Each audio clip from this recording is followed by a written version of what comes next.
AI embedded into education systems, shopping flows, browsers, creative tools, and enterprise workflows at scale, right? AI shifted from model competition to product deployment. Browsers and productivity tools evolved into agent execution environments. So that frontier model developments in 2025 was less about novelty and more about operational maturity.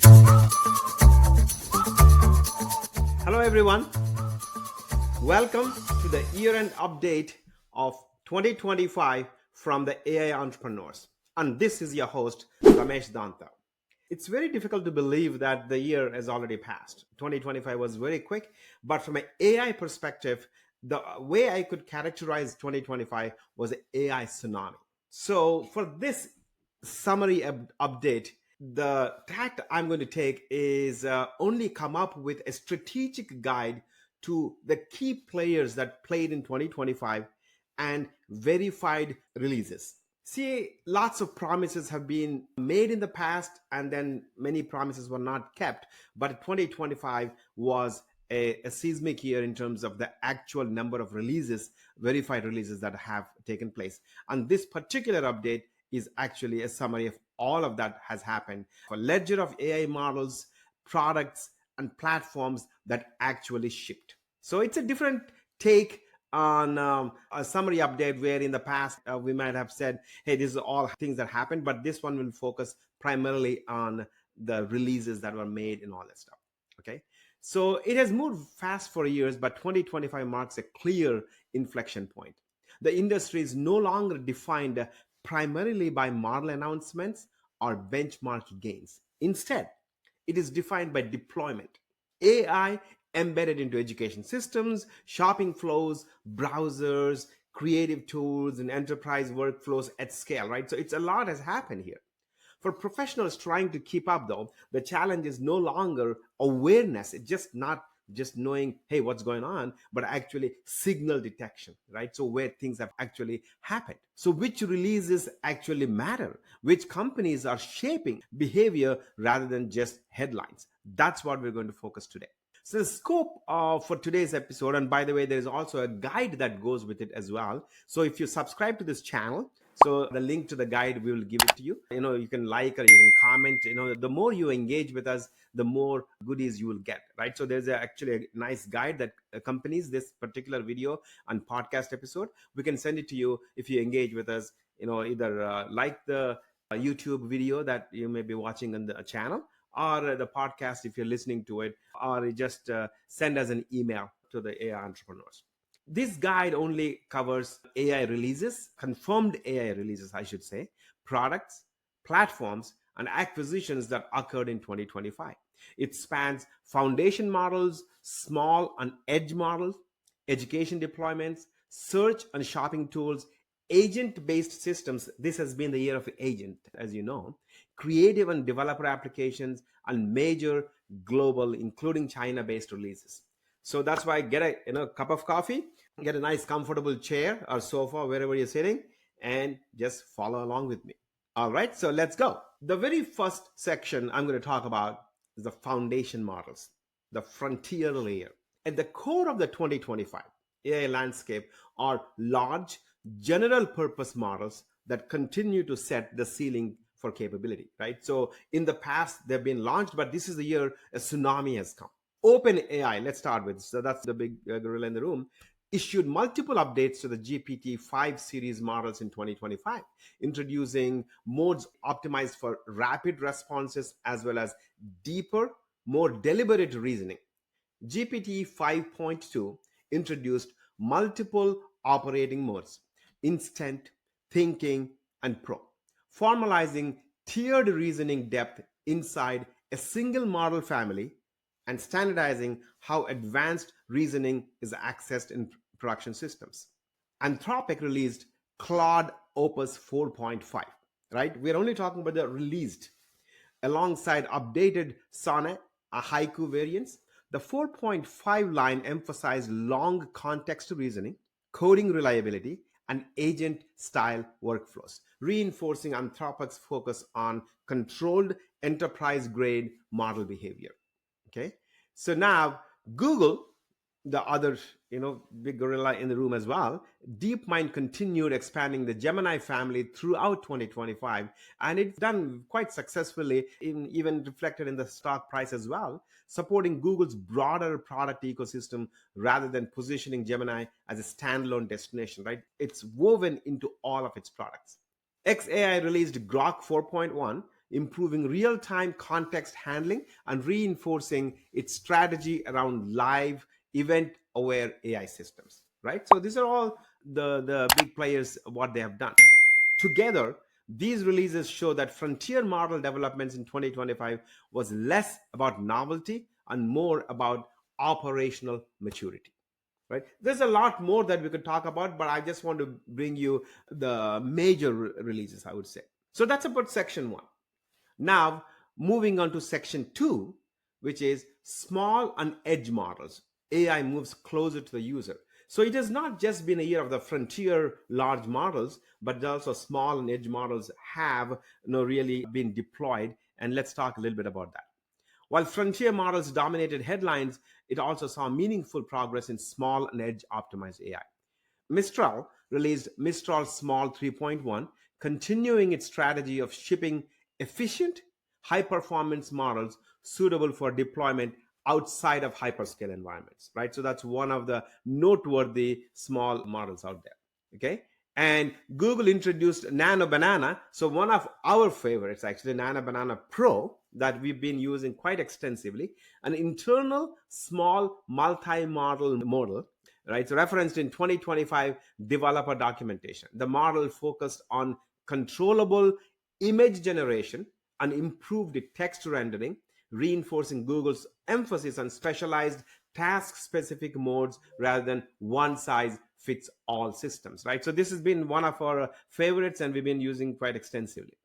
The shift toward smaller models reflected a broader industry recognition. Not every problem requires maximum scale, right? So there's a big debate that's going on out there, large versus small models, but both have proven their point in terms of different use cases, which one is better.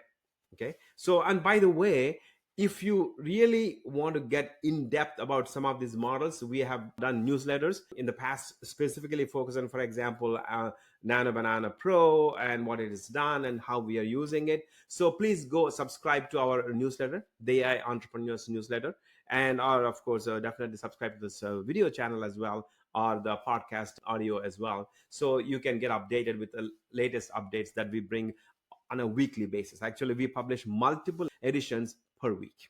Now, section three. So we talked about the models. Now I want to talk about specific domains. The first domain that comes to my mind is education. AI enters the classroom at scale. One of the most structurally significant shifts of 2025 occurred in education. Google rolled out Gemini for Education, making AI assistants available through institutional Google Workspace plans. This included structured access for teachers and students rather than experimental tools. So these are actual deployments, and then lots of educators have been using these deployments.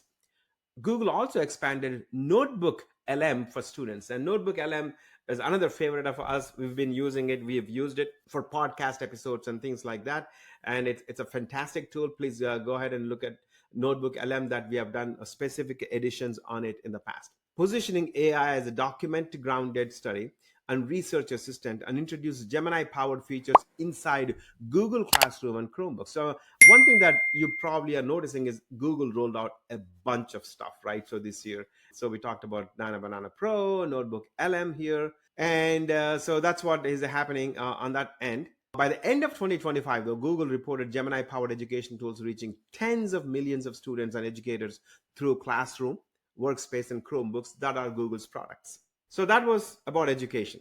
Now, the next section is search and shopping. AI becomes transactional. And then this is another area where AI has literally taken over the shopping. You have seen, for example, Amazon, attributed a significant amount of revenue that they generated through AI. Okay. Anyway, 2025 AI crossed a critical boundary. It moved from information to commerce. OpenAI introduced shopping research inside ChatGPT, enabling product comparison, decision support, and merchant linking directly within the conversational interface. And this marked OpenAI's first explicit step into shopping adjacent workflows. So please go and take a look at one of the newsletters that we published on this one. The second one is a Perplexity continued expanding its answer engine approach to search, reinforcing a model where AI synthesizes information rather than redirecting users to external links, right? So the information is synthesized within its search itself. And Perplexity has really come alive in 2025, a company that really their search engine really took over, and it's got lots of publicity, and comparing it as a competitor to, of course, other established search engines. So Perplexity is pretty big in how they've synthesized the search. So search in 2025 was no longer just about retrieval, it was about decision completion that is happening along with the search, and that is probably significant breakthrough. The next section I'm going to talk about is agents and browsers. And this is where execution moves into the interface.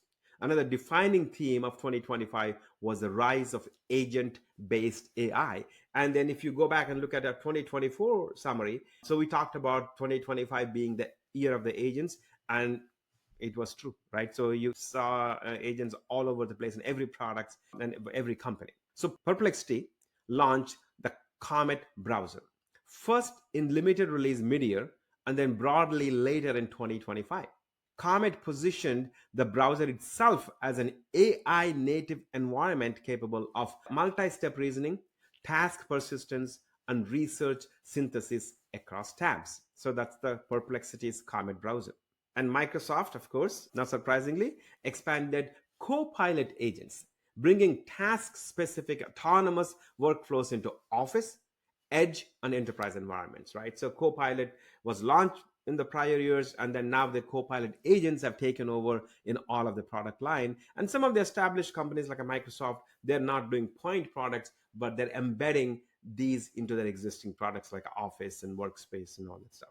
And in December 2025, Meta AI acquired Manus, right? An agent-based startup focused on autonomous consumer and creative workflows. Manus technology was integrated into Meta's broader AI assistant strategy across WhatsApp, Instagram, and Facebook, signaling that agents had become a strategic acquisition category, right? This is a year not just agents have come alive, but they've been the companies focusing on them have been acquired, just like a Meta and Manus. So that's about the agents, how they've really taken over in 2025.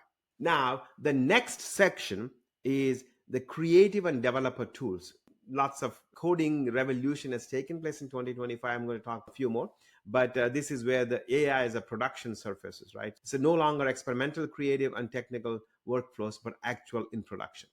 ByteDance continued expanding Kling AI, its text to video model, with improvements in motion coherence and physics aware generation.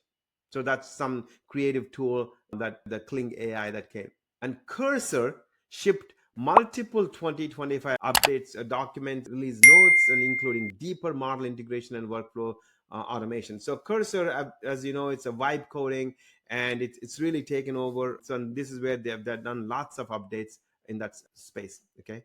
And these systems emphasized integration over novelty, and AI as part of the tool. And if there's one theme that if you are noticing in all of these things, that AI is no longer a separate AI tool, right? So AI is embedded into existing tools, and the developer tools, a lot of them have, the AI based, whether it's agents, AI based, the development itself is inside the product that each of the companies have. Cursor is an example there. Now, going globally, so let's talk about what else is happening across the world. China and open models. And then this is, of course, right, a lot of tension, lots of publicity that's been going on in China. It's a parallel innovation track, right? So it introduced the global nature of AI development here. Alibaba Quinn released a Quinn 2.5 Max and followed with a Quinn 3, right? Both of them came in 2025, family later this year, positioning Quinn as a serious competitor in the foundation model space. Okay, so we talked about the foundation model in section one. Now I'm talking about the foundation models again globally. That's a Quinn from Alibaba. Moonshot AI released Kimi K1.5 and Kimi K2, continuing its focus on long context reasoning, right? So we talked about the foundation models in the very section. The Moonshot AI is another foundation model that focusing on long context reasoning. DeepSeek, of course, the early of part of 2025 is where DeepSeek really, there was a day or there was a week when Nvidia stock got hit because of DeepSeek's release, the product release and all that stuff. So DeepSeek had made a big impact in 2025, and DeepSeek and Minimax expanded open and semi-open models that saw broad developer adoption in 2025. So lots of things that are happening globally. Hugging Face remained the central distribution and collaboration layer for these models, functioning as a de facto infrastructure for the open AI ecosystem. So Hugging Face is the one lots of developers are flocking to get access to all these new tools and new models. So behind every release, just to bring all of this into focus here, behind everything that happened in 2025, there was a foundation layer of compute and platforms. NVIDIA continued to dominate AI training and inference infrastructure with its hardware underpinning nearly all frontier and large-scale deployments. Microsoft through Azure remained the primary hyperscale platform supporting frontier and model development and enterprise AI rollout, right? So this is the infrastructure that shaped 2025. So to sum it all up, what did 2025 establish? What did it prove? AI shifted from model competition to product deployment. It's no longer about this model versus that model, but actually what products can be deployed, with whatever model out there, with concrete integrations such as Gemini for education, Comet, Copilot agents, and ChatGPT shopping defining real world usage. The second thing that happened in 2025, education and shopping emerged as first class AI surfaces, moving beyond experiments into structured, scaled deployments inside classrooms and commerce workflows. The third thing, browsers and productivity tools evolved into agent execution environments where AI could reason across tasks, persist context, and take action. Small and specialized models gained legitimacy alongside frontier systems, proving that efficiency and task-specific design mattered as much as raw scale. Global competition intensified with China-based labs and platforms operating at comparable technical depth and release cadence to Western counterparts. Lastly, the infrastructure that's underpinning the providers became even more strategically central as access to compute and cloud platforms increasingly determined the pace and research of AI deployments. So it's just a very brief summary, I would say, because a lot more has happened, obviously, right? So what caught our attention at the AI entrepreneurs, and then what we were able to feature it through our newsletters that get published 2-3 times a week. These are the key points. So 2025 has been a seminal year. The 2023 was where, proving that AI could work. 2024 was about scaling access, but 2025 was the year AI actually became operational.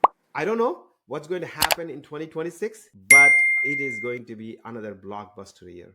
And at this point of time, I don't know how it's going to evolve, but the pace of innovation is so rapid, right? It's not daily basis and weekly basis. Significant breakthroughs are happening. So with that, this is Ramesh Danta. So I hope this provided some information that you could use. And please subscribe to the newsletter, the AI Entrepreneurs newsletter. Until next time, this is Ramesh.